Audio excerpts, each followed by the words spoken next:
Olá amigos e amigas infernautas, bem-vindos ao canal do Boca do Inferno, sua principal fonte de terror na internet, agora no YouTube. Sob o risco de ser um pouco óbvio aqui, se existe um subgênero que não somente foi um dos mais populares do cinema de terror, mas um dos mais populares do cinema em geral nos anos 80, não é preciso ter muito conhecimento do gênero para se lembrar dos slashers, popularizado através de Halloween, de John Carpenter, lançado em 1978. E 2 anos depois, com Sexta-feira 13 de Sean Cunningham, nem todo mundo se lembra, mas uma das origens desse popular gênero que estourou nos anos 80 é um filme canadense de 1974 chamado Black Christmas. Esse não é somente um proto-slasher com importância histórica, mas um excelente filme de terror com méritos próprios. Porém, esse é um assunto para outro vídeo. Eu estou divagando aqui um pouco, mas o meu ponto é que, embora todos os slashers sigam uma fórmula parecida e bem conhecida do público hoje em dia, alguns tentaram se diferenciar no decorrer do tempo em que ele foi popular, e o filme de hoje, coincidentemente ou não, ele é um filme também canadense, e ele se destaca por misturar o slasher tradicional com o psycho killer de qualidade, um elenco estelar muito acima da média dos outros slashers e um vilão absolutamente memorável. Hoje eu vou falar de Visiting Hours, de 1982, lançado no Brasil em VHS pela Fox Video com uma capa horrorosa com o título Horário de Visitas. In this hospital, your next visit may be your last. All visitors, please leave the hospital. Dr. Len wants...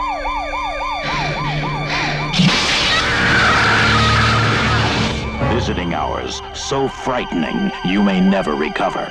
Starring Lee Grant, William Shatner, Linda Pearl. Tudo começa em um programa de televisão e um debate acalorado está acontecendo entre a ativista feminina Deborah Balin, interpretada por Lee Grant, e um advogado. O tema é um julgamento recente, onde um homem está para ser absolvido por autodefesa em um caso onde sua esposa lhe deu um tiro, depois de aparentemente ter sofrido múltiplas contusões causadas por repetidas agressões. As fortes opiniões trocadas provocam 2 ofensas. Uma mais racional, do seu chefe e produtor do canal, Gary Baylor, interpretado por William Shatner, e outra totalmente desmedida do misógino psicopata e serial killer Colt Hawker, que estava assistindo à entrevista e coincidentemente trabalha na limpeza do estúdio. Sua fúria é tão grande que Colt vai até a casa de Deborah mais à noite e, munido de uma faca, está pronto para causar o máximo de dano quanto possível. O ataque é brutal, mas milagrosamente ou de propósito, a gente nunca sabe, a mulher sobrevive às agressões e é resgatada muito ferida e levada ao hospital. Em seu leito, Deborah faz amizade com a enfermeira Sheila, a atriz Linda Pearl, que admira sua devoção pelos direitos das mulheres e passará a maior parte do tempo ajudando em sua recuperação. Mas Hawker não considera seu trabalho como terminado, e ele vai tentar de todas as formas possíveis chegar próximo de Deborah e eventualmente direcionar sua atenção também para Sheila. O que é estranho é que ninguém parece dar muita atenção aos alertas e clamores de Deborah, a quem, aos olhos da enfermeira e do seu chefe, só está paranoica por conta do primeiro ataque. Porém, Hawker vai fazê-los mudar rapidamente de opinião. Em primeiro lugar, eu queria deixar uma coisa bem clara para o amigo infernauta que eventualmente for procurar esse filme depois desse vídeo. Apesar dele ser um slasher, e de fato ele é um slasher, e de ter sido realizado depois do ano 1980, aquele ou aquela que for assistir procurando um filme parecido com um filme de Jason Voorhees ou um filme de Freddy Krueger, com certeza vai sair decepcionado. Se for para colocar numa caixinha, coloque na categoria de thriller. Ela é uma incursão violenta, mas bem menos explícita, mais contida, um ritmo muito mais lento do que outros slashers da época. Para fazer uma comparação de ritmos, compare ele com Maniac ou até Henry, Retrato de um Serial Killer. Em resumo, esse é um filme que valoriza o suspense e que poderia ter sido feito em qualquer momento antes da explosão dos slashers, talvez por volta de 1974 a 1978, sem qualquer elemento da época em que foi lançado. Dito isso, esse é um filme que tem um roteiro com uma estrutura simples, mas bem sólida. O diretor Jean-Claude Lord cozinha a audiência em banho-maria. Ele aposta na personalidade dos seus personagens, pingando informações aos poucos, somente aquilo que o público precisa saber naquele momento. Ele não entrega demais e deixa apenas o suficiente para que você complete as linhas em branco sobre o passado e as motivações dos personagens, principalmente do vilão. Ainda assim, para apreciar plenamente, você precisa ignorar algumas coisas, como o tamanho da incompetência da polícia, que cerca o prédio inteiro e não consegue impedir o assassino de abordar suas vítimas lá dentro, e da administração do hospital, que mantém Deborah sem qualquer proteção, até um pouco contra sua própria vontade, com corredores vazios por horas, mesmo com o assassino à solta. A bem da verdade, essas características, numa primeira vista, podem parecer erros, mas para mim não foi o caso, não foi problema nenhum, porque justamente o vilão ele gosta de brincar com a falta de comprometimento da polícia.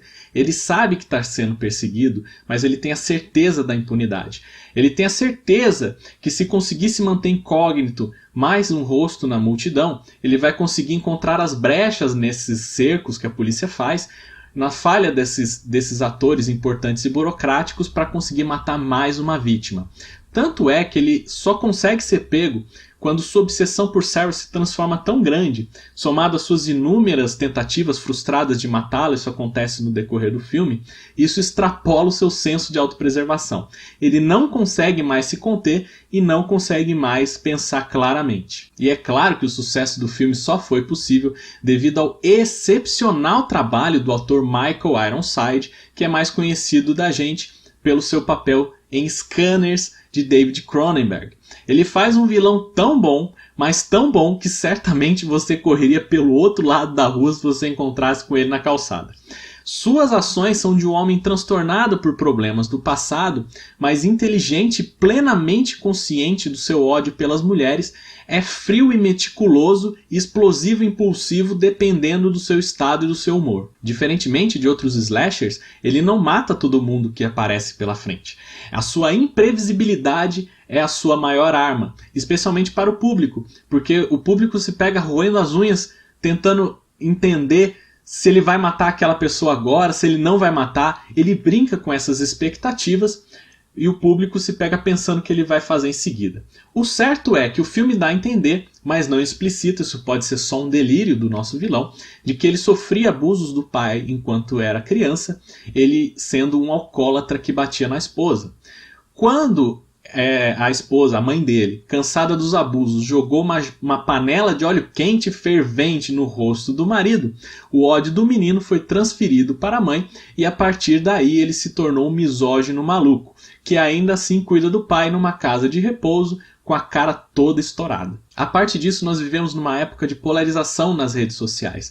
Nós não estamos mais nos entendendo e não estamos mais respeitando a opinião alheia, seja ela A ou B. Então não deixa de ser assustador pensar que as suas opiniões podem instigar um ódio tão intenso de uma pessoa que você não conhece, que você nunca viu na vida e que ela está disposta a te perseguir e te machucar quantas vezes forem necessárias, tão somente para silenciar sua voz ou provar um ponto. Ela está disposta a invadir sua casa, sua intimidade, revirar suas entranhas, literalmente, apenas para provar isso. É claro que Horário de Visitas traz um caso ficcional extremo, porém não é menos perturbador se transferido para uma realidade pouco tolerante onde nós vivemos. Depois desse parênteses, eu não poderia deixar de esquecer também o restante do elenco. Seu trabalho é muito competente, e a idade mais avançada desses atores adiciona experiência e o destaca de outros slashers, especialmente porque eles não fazem um papel tão frágil ou tão obtuso como uma Sexta-feira 13 ou Uma Hora do Pesadelo, por exemplo.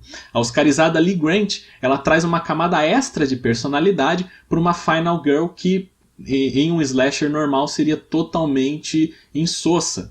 Linda Pearl, embora ela seja um pouco menos, aliás, experiente do que o restante do elenco, hoje ela pode ser vista na Netflix, no seriado Designated Survivor, também faz um bom trabalho, e o William Shatner, embora o papel dele não seja muito claro, eu não sei exatamente o que ele está fazendo lá, além de comer o pudim de Deborah no hospital, é uma excelente adição também. As cenas de morte são fortes e todas têm o seu impacto, não exatamente pelo sangue espirrado, mas pelo próprio trabalho do diretor de colocar mais suspense na sua obra. A agressão gratuita contra mulheres, o fato do protagonista, ou aliás, do antagonista ser extremamente misógino também pode incomodar um pouco.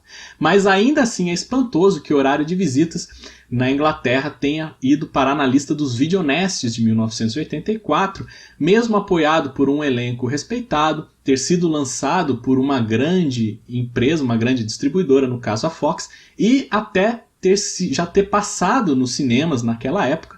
O filme só foi liberado e sem cortes em 1986. Em todo caso, como ninguém pode conter a internet, Horário de Visitas está disponível integralmente aqui no YouTube, inclusive legendado.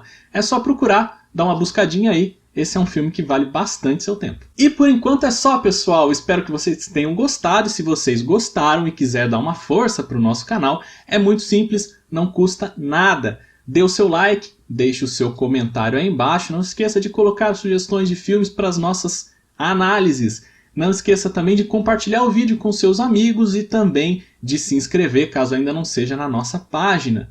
Clique no sininho também para receber as nossas notificações. Se você quiser saber mais sobre o gênero fantástico, acesse www.bocadoinferno.com.br. Lá você vai encontrar críticas, artigos e novidades relacionados ao cinema de terror e fantasia e ficção científica. Semana que vem a gente volta para mais uma O-Review. Um grande abraço e tchau!